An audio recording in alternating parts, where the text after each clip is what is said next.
You're not paying anything for the food. Free food. Free food. Free food association. Maize and millet. It's enough to deal with global hunger. Wow. Yes. Wow. Because these grains can withstand every climatic condition. There's so much in indigenous food that it's not being celebrated. Yeah. My 20-something years of yeah. existence on earth, I've never heard of it. a dish called dagubiao. Have you heard of that? Never. Do you know of a dish called dakwelekatia?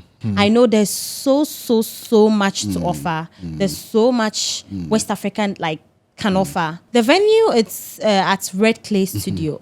Okay, beautiful people, welcome to another exciting episode of my podcast. My name is Prince Amdad, and today we are having a very, I don't know how to put it, but a very interesting conversation. I have my sister Khadija with me, Chef Khadija. Is it Executive Chef Khadija with me in the studio, and she's working on a project that I'm very excited about, and I know you'll be excited about it as well. So I decided to call her for us to just have a conversation about it. Maybe you also benefit from that conversation. And Chef Khadija was part of Cookathon. I know, right? Yeah, she was one of the assistant chefs, making sure everything went on very well. Welcome to the show. Thank you so much, Prince Hamdan. I'm good. How about you? I'm excited to be here. I'm excited to have you. Tell us your experience with Cookathon first. How was it? How was Cookathon like? Oh, Cookathon, I would say was such an incredible experience for me. Seeing how the northern region told a completely different story of what maybe a lot of people are used to. Maybe the north, we are so chaotic, we are like this, that, and they associate poverty with the north and all of that. Cookathon, I think, wasn't just about Phyla, it wasn't about the cooking marathon, but then it was like an opportunity for the North to present itself to the world. And I was really excited to be a part of this. Though it was not that smooth, but then it was good. It was good. All in all, I think it was a solid good team. experience. I mean, people like you were behind the scenes and making sure that everything was on point and all of that. And we appreciate you. Thank you. And tell me a little bit about yourself. We know Cookathon, we know you're a chef, but beyond that, who is Executive Chef Khadija? So I am Khadija Yusuf Edie. Professionally, I'm known as Chef Dee. Chef Dee, And I would say, for me, my profession was by coincidence. I discovered it, by coincidence. Oh, wow. Because growing up, I love the idea of cooking. From a family of 5, and all my siblings are male. And at a very young age, they would get me especially coming from the north. Coming from the north. So they'll get me to really do exciting things, maybe at the age of, I think, 7, 8. Whenever I see them stirring the teasers, it was something that excited me. I wanted to always do it. So they go okay, if you want to do it, you have to pound dry okra. Then I allow you to stir. You have to do this. So that was how my mother built a whole interest in cooking. And my mother was not so much of a person who likes to eat outside. So we had breakfast, lunch, dinner at home. So all the time, my mother was in the always kitchen cooking all the time. And I think that was where the interest started. And growing up, I loved the idea of cooking. I loved the idea of exploring new dishes and also trying to bring 1 or 2 things that's not really common and make something exciting out of it. So it's something I always loved doing. And during my undergrad at KNUST, what I did was I didn't really cook to sell, but then the boys, boys, they know there's food somewhere, they're always there. You find them. So I told them, I want to cook. So I want you guys to come together, get the ingredients for me. I'll give you the list of ingredients I need. Buy and bring it to me. Then I'll do the cooking for you. Sometimes they go okay, we get it. Sometimes, please, why don't you go and get it yourself since you're a woman? So they bring their monies together. I go and do the ingredients and everything. Wow. I cook, I give them theirs. What's left, I keep it, and I have my money to myself.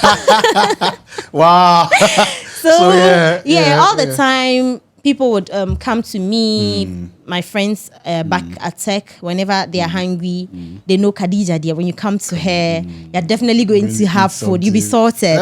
So I always still love the idea of cooking and all of that. Once a while, I really get random flavors that nobody would think of about. and try to make something unique out of it. Like I go to YouTube, I get inspiration from 1 or 2 videos, then I come and use what I have to create something out of it. Wow. So it's always been so. And so after school, after my first degree, I decided to enroll in a culinary school. And it wasn't because I wanted to be a chef, but because I just wanted to learn more interesting things, because I love the idea of cooking, and I would love that one day when I have my family, I would present them with like a gourmet or something like that. You get it? So that was it, and I took a 1-year course in pastries and desserts, and it was exciting. And I decided, okay, let me take another 1-year course in international cuisine, but more of cooking rather than pastries and desserts. And that was it. I found happiness in it. Though I was doing that alongside my job. I was an administrator with a firm, a construction firm in Accra, FT Global. And I decided to quit because I had like food orders coming in and out, like buffet orders, and which is like very much involving. And I realized I was more happy in that space than in the office doing like this official paperwork and all of that. I mean, after all, I have 2 certificates from culinary school, so I have the training and everything. And I just decided to stick to it. But then my husband, I think, also had a great role in this, because he saw something beyond what I saw. So he would always tell me, Khadija, I don't think this office thing is for you. You are very much good at your food thing. And it's not just cooking regular meals. You try to be very innovative with your food and all of that. So why don't you stop whatever you are doing and give it your full-time attention?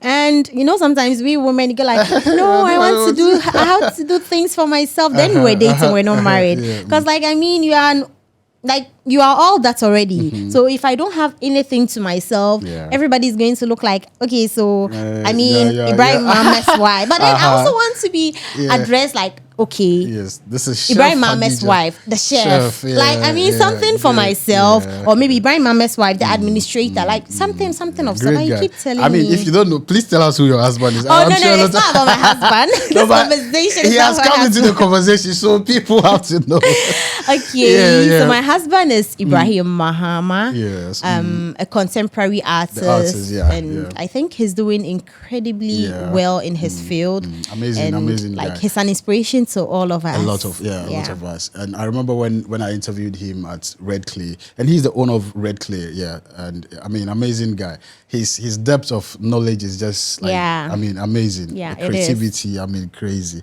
And before I even went to him, I'd posted about like the interview. People who wanted to ask questions could ask, and like they were amazing people who wanted to just meet him and ask him questions and all of that. So he's a great guy, and thanks to him, I mean, he's always supporting and I mean, and giving you all that you need to do grow. great. Yes, I think so. Yes. So now let's come to the event. You I don't know, what is the inspiration? What made you want to do? Because, I mean, somebody who studied how to do continental dishes and stuff. Now, why are you coming to do indigenous food, an indigenous food system kind of project? Okay. So when I got enrolled in a culinary school, one thing you would realize is they're always teaching you maybe the French cuisine, the Italian cuisine, the Greece cuisine, the Chinese, the Indian, and all of that. And like, I mean, you're not being taught any African cuisine. Maybe yes, they'll teach you North African cuisines, maybe like the Egyptians. Yes, because they are a bit more popular. They are, and that's like because of their closeness to Europe. Okay. Yeah, so yes. they sort of share some similarities and all of that. So you learn just that. But then what happens to West Africa? What happens to East Africa? And what happens to Southern Africa? Because even Southern Africa, like they don't really have much of their indigenous foods. They have so much Western infiltration in their cuisine. So you basically would be learning like the burgers, the hot dogs, and all of that.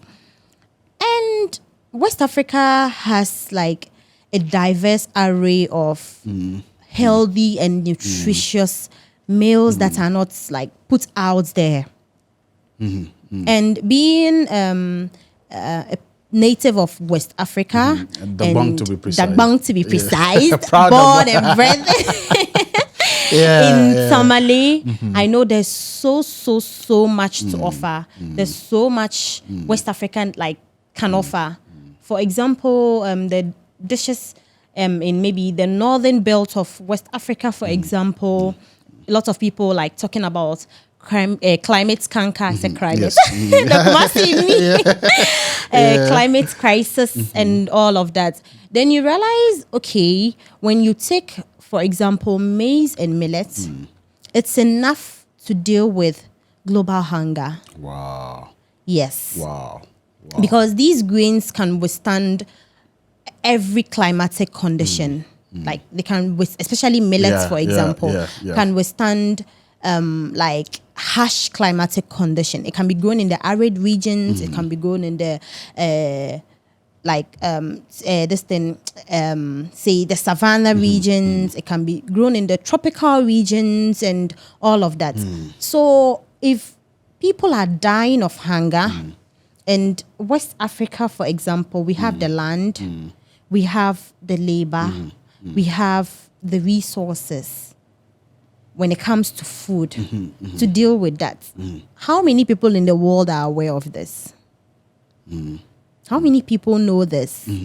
So what we can do to save the world, because it's coming. Because like now industrialization and modernization has taken over like all of the European, the Western like countries.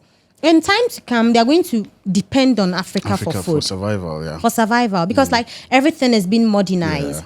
And you know, funny thing is, I came across a video on TikTok where someone was surprised you could eat a food from like the tree. Yes, because she had a lemon tree in her house, but she still goes to the supermarket to buy lemon. Only for her to find out later she can plug whatever that is there, wash it and use it. She didn't know that. With her? No, that's because of like the socialization. Okay. They didn't grow up seeing all of that. Okay. So they know if you need anything, you go to the supermarket, it's bagged, you buy it and come in like just wash and use it. They thought maybe when you take it from the tree, you have to go through some process and all of that. They don't know that. But then we are still living somehow, though like modernization is catching up with us too. But then we are still fortunate to have a sort of connection to nature with our food systems and all of that. So this program, I think, was inspired by looking at all of these, and also the intense research I have been doing on the food system of like places, not necessarily just Tamale. I try to make research on other regions because I'm also very much interested in looking at the topographical as well as the climate connections with food and how that like has influenced the food system in regions, and how maybe regions with similar climates have food, like maybe the staples they have and the history and stories behind all of these things. So I realized that there's so much in indigenous food that it's not being celebrated.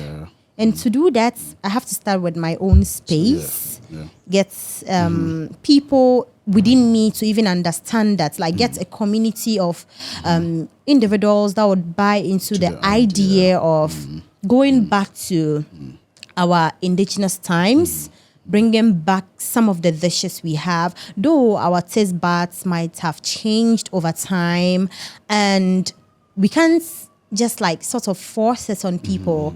Okay, go back to eating maybe dakwelkatia, go back to eating karle, go back to eating nabalichengi. But then, okay, I want you to go back to eating that. But then I'm going to have a twist or a fusion of continentality. Make it look more creative and interesting to eat. Creative and also like suit the taste bud of the present day generation. Wow. So yeah, I'm hoping this event would be an annual event where we talk about indigenous food in various forms. But for this edition, which is going to be the first, we are going to be looking at an intergenerational conversation on the indigenous food system of Dagbang. Okay. So we would sort of travel back in time and look at maybe the food system then, not just about maybe the consumed food. We talk about the connection and the relationship our forebears had with food. Right. So that goes more into the food system, not just talking about consumable. Yes, consuming the food by being innovative around it. But then what was the relationship with the land? What is the relationship we have with the land now? The people have with the land now. We are all part of it now. Before, Bambara beans, which is now like a big deal, though a lot of people don't know. Oh, my favorites, Bambara beans. Yes, it's now a big deal on the international markets because now there's so much like vegan and all of that, and they are coming back to what we take for granted. Yeah. Before, Bambara beans was like a staple that was very, very common to the Dagbang. And now it's very rare. And now they are cutting down a lot of trees and climate has been catching up with us. Now, look at the weather lately. It's extremely hot. Very you even think maybe the ozone layer was also sold. I remember when was that? When I was coming to Red Clay, the sun was like crazy. It was like... And I think these are some of the things that are causing, I mean, that the climate change and stuff. Because we've lost connections with nature. We've lost connections with the land. A lot. We don't care. Before someone would cut down a tree, probably a whole community would have a meeting for one tree to be cut down. But now, no, it's not so. And you know, one funny thing is the sort of crops and plants we have in the north here, they are designed to be very like climate resistant because of the harsh climatic conditions we have here in this region. And it takes time for such plants to grow. For example, the shea plants like this, the average shea plant would take 24 to 25 years, like approximately to mature. That's like the youngest shea plants. Wow. So you and I could even plant a share and like will die and live it. And that's how come a lot of people have the notion that share doesn't, you can't plant in a share tree. It has to grow on its own because you don't have that time to nurture it and allow it to grow. So if plants like this takes forever to grow and to mature, why are we cutting them? Is it that we are not sensitized enough? Why so? Yeah, exactly. So this it's a program that sought to bring our attention back to all of these things, and maybe in a way try to find various ways where maybe the generations to come would have some sort of relationship with the land and also our food systems and all of that. Wow. Yeah. So in summary, I think I don't want to talk much. This is this is amazing, man. And I'd like to say thank you to Nafsar Clothing for being a sponsor of my channel. They are a clothing brand in Dubai. If you need modest wear, abaya, hijab, and all of those things, pick their contact on the screen and give them a call. If you want wholesale or if you just want to buy a couple of pieces, they will sell for you. And thanks to Mandea Beats for making my risk look so beautiful and nice. So Hadija, Yes. Do you think that we have lost our indigenous like food system? Do you think like we even still have, you know, an understanding of, because this generation, I can say almost 90% of us have lost, you know, our indigenous like food. Yeah. If they give us some of the, I mean, indigenous foods that were there then, we wouldn't even be able to identify it. No, not at all. I think so. I think we've really lost that connection. Our indigenous foods are not celebrated, honestly. And I'm scared because maybe the next 2 decades to come is going to really be off. Yeah. Because even this generation, as at maybe 2 decades ago, when I was young, growing up, it was very common to see people maybe carry certain indigenous foods and they are roaming like selling it. Yes. But now you hardly even find a spot to buy yoro. You hardly even find a spot to get in your baker. Maybe it's just like one or two. You have to ask before you get. And these are like just maybe I would say 0.2% of the food system or indigenous food system we know. But do you also think that is because we've not been, just as you said earlier, been very creative with our food? For example, how you used to see Euro then is still how it looks now. I mean, could that be a reason why we are losing out on, you know, the relevance of some of these food systems we had then? I think so. I think first off is the socialization. Okay. Because now a lot of maybe parents, I wouldn't say they failed or they weren't doing their best with the connecting like us, this generation, to our indigenous food and all of that. But then I think the socialization is one and I think modernization too is another, because now people that would usually farm wouldn't do that anymore. Maybe I have other more important things to do and farming, to make money, it's for the peasants and all of that. But then that's not the case. Like you can amass wealth with farming, but then modernization sort of made us drift from what we have, and we are now chasing what the Western world has and what is trending and all of that. And I also think, yes, if say the food systems or the taste bud of the generations are changing, I think maybe there should be like some sort of innovation around what we already have, which is what I've been doing much on. Because and I think that is one of the cause of this particular event. Yes, you know? Because once you are innovative around that, it would sort of like get appetizing for people to connect with it again. And maybe with time, let's hope there's a whole new community of people that are very much interested and aware. Not even if they are not interested, but then the awareness alone, maybe 2 generations to come would pick up. Yeah, so I think and I also think that is why a lot of these, because if you see an Indian in Ghana, they are promoting their local or their indigenous foods. Yeah. You know, but you, just as I said, you don't get us doing that because we are not creative about, you know, our foods and how we present it or preserve it. Yeah. You know, and so I think this particular event would show us the way and make people come to realize that this is actually very important. And you know, one thing about healthy. Exactly. You remember I was telling you I interviewed somebody in the Upper West region, and then we're talking about how the human trade and all of that, why they were interested in the northerners.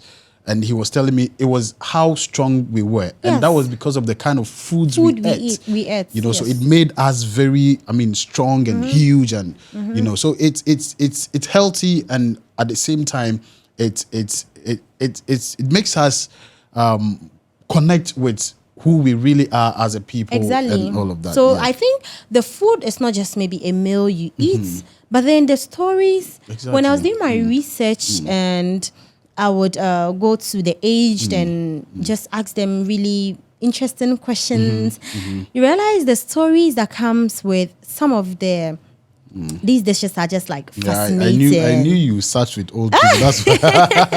That's where you. It's so fascinating because when they are mentioning certain dishes that I've never heard all my life. Wow. Though yes, I'm not that old, but my 20-something years of existence on Earth, I've never heard of it. A dish called dagubiao. Have you heard of that? Never.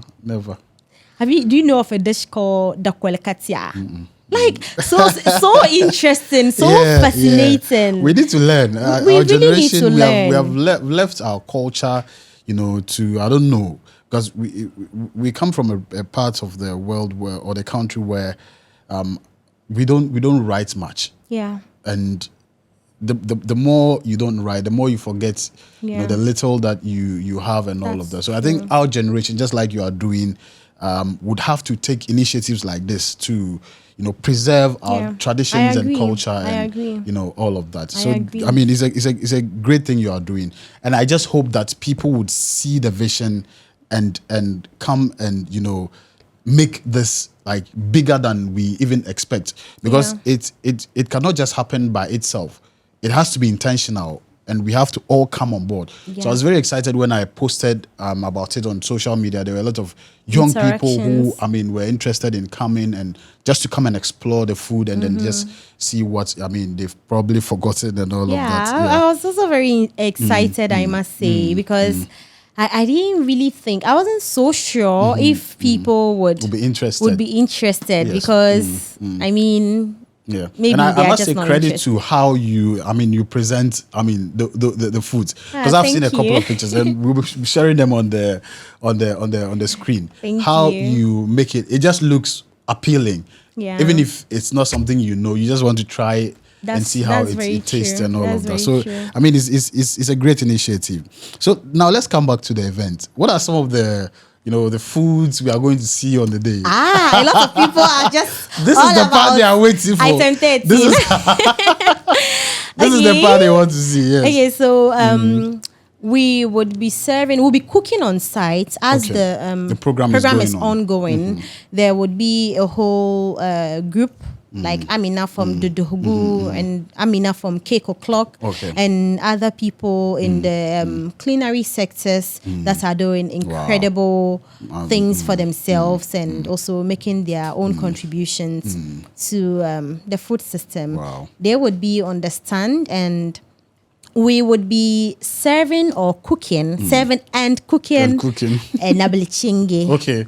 And we would be serving it with baobab mint beef sauce and see the camera guy. See food. This guy have food. I can see him laughing already. He's excited for second match. The name alone, the name of the food alone is making people excited. Yes. And we would also have some creamy mint sauce and as well as mushroom tossed with vegetables. Wow. For the vegans, people who don't want to do anything meat or milk can have that to their for their bellies. And yes, definitely. What is nabelichingi without bongo? Oh, goodness. What is nabelichingi without yaji? Goodness. What is nabelichingi without sweetness? Pepper.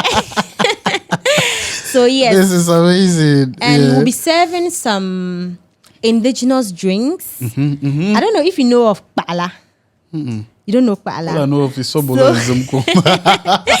So Kpala, it's one of the fruits we have here. People are going to see a lot of things. Yes. Wow. And funny enough, it's also a climate resistant plant. And the fruits too, when you are hungry and you take just one of Kpala, you drink a lot of water.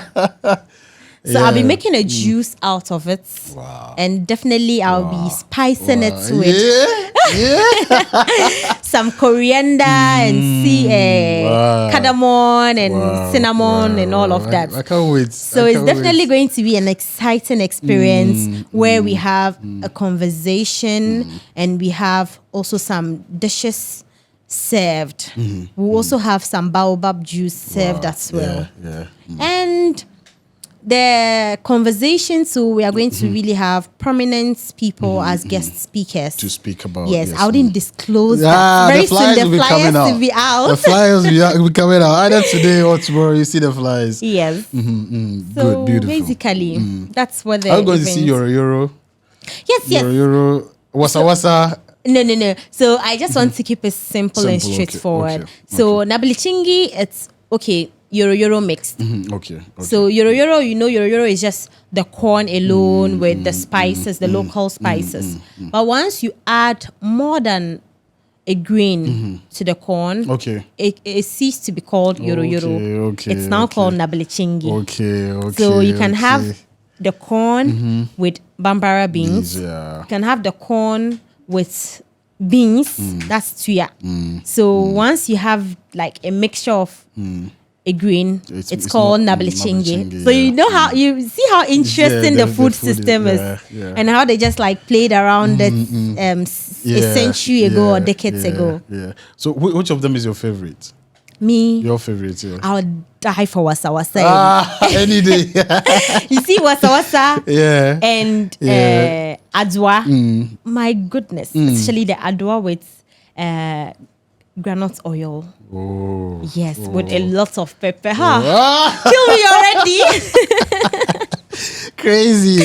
So let's see who can come for this event. Who is eligible to be at this event? Anyone at all. Okay. Once you have interest in indigenous food, not just indigenous food. If you're a lover of food, if you're also someone who wants to have an in-depth knowledge on the food system of Dagbang, how it came into being, why it is what it is, if the climate or the topography of the region comes into play with the food system, why we eat what we eat, what influenced what we eat, and yes, the nutritional value that comes with what we eat, and the future of Northern cuisine as a whole.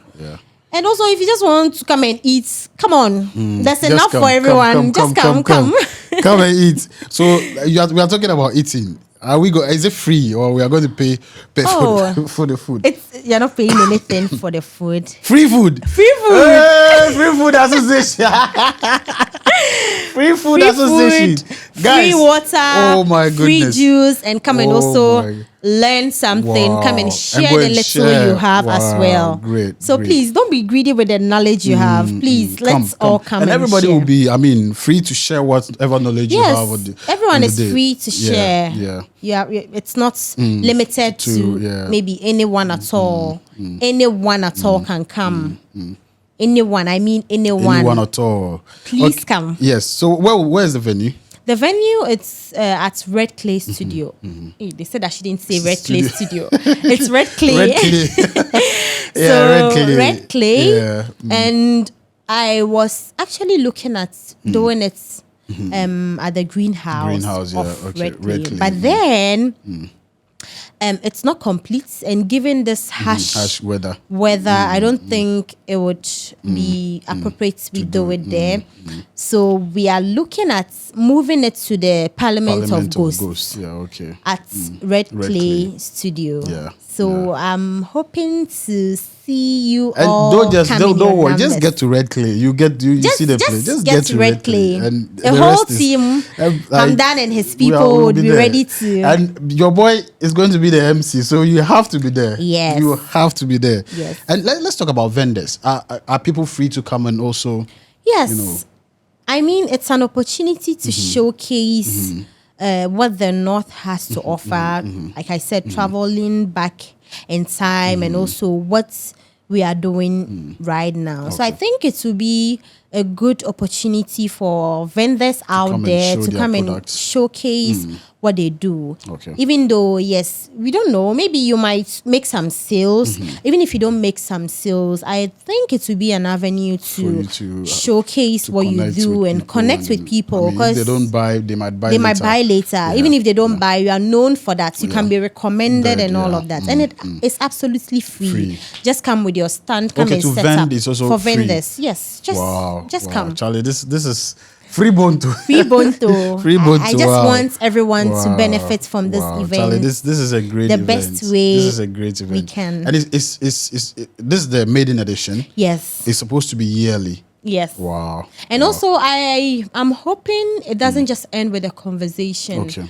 I'm looking at maybe within the year organizing workshops among the invited schools. Okay. And also maybe organizing some competition among these schools where we provide them with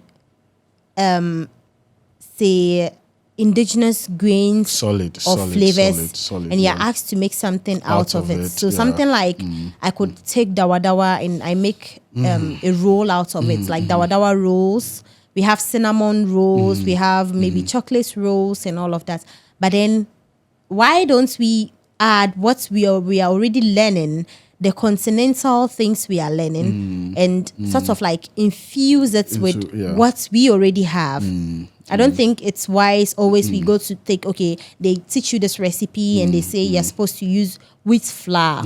Are you aware you can substitute your wheat flour with maybe Bambara beans flour? Wow. Are you aware you can substitute your flour with maybe yam peel flour and still maintain your recipe and make something out of it? Wow. So it's an event that is not just focused on, okay, going back, bringing what was already lost, but also taking what we have and making the most out of it.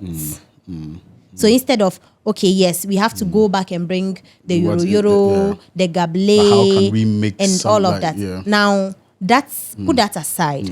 What can we also do as individuals to get the best out of what we have? Maybe we know the corn flour, for example, it's used in maybe just stirring teas. Have you tried making something different out of it? Have you tried making a dessert out of it? Have you tried making pasta out of it? You know, like pasta is made of wheat flour. Talia pasta and all of that. It's made of wheat flour. So what ways can we also use what we have to make the most out of it? Wow. And trust me, this is going to create a lot of business ideas. Exactly. Because like if they tell you the amount of talia we import to Ghana alone, so imagine, I mean, somebody making talia in Ghana. Exactly. Making talia maybe with corn. It's crazy. Yes, it's so much to for the North to explore. For example, like this, are you aware we could even brew like pepper to get an alcohol, champagne and all of that? Everything is possible in the world of food. Wow. But how many people know this? Wow. So we are just used to, okay, we just import whatever we are importing. But there's so much we can do with what we have. You can brew corn to get champagne out of it. So that's like the attention I want to bring people's minds to. Like my husband would always say, the mind is stronger than you ever think or you can ever imagine. Because for him, once an idea comes to his head, he's executing it. So how about us? Maybe randomly, my husband would tell me, you see that silly ideas that comes to your head. It's what you should pay attention to. Because on a regular day, I just wake up and I go like, okay, I use almond flour to bake. And almond flour has the same texture as agushi. Okay, I'm going to use agushi to bake. Butter is a fat. Shea butter is a fat. Margarine is a fat. Shea butter is a fat. Okay, I'm going to use shea butter to bake. And I don't want to do anything flour. I just want to use what I have. Then I go like, okay, So I decided to use agushi, gari, shea butter, and I made a whole cake out of it. Yes. And how was it? It tasted so good. It tasted like a usual sponge cake. Wow. So instead of using the whipped cream and all of that to do the buttercream, no, I decided I want to use shea butter to make a buttercream. So I used shea butter and baobab to make a buttercream. Then it was the layer for my cake. And I decided to glaze. And in school, in culinary school, they'll teach you how to use maybe berries or maybe mangoes to make a coulis to glaze and all of that. But then I have tamarind. It has the same effect as berries. I have sobolo. Has the same effect as berries. Yeah. Do you get it? Yeah. So I decided, okay, instead of using all of that, I'm going to go with tamarind. I'm going to make a coulis out of tamarind. And I made a whole dessert from scratch with what I have around me. Not even a single foreign flavor or ingredient was used. Okay, yes, maybe a little bit of vanilla. Yeah, no, it's okay to add. Yes, it's okay to do that.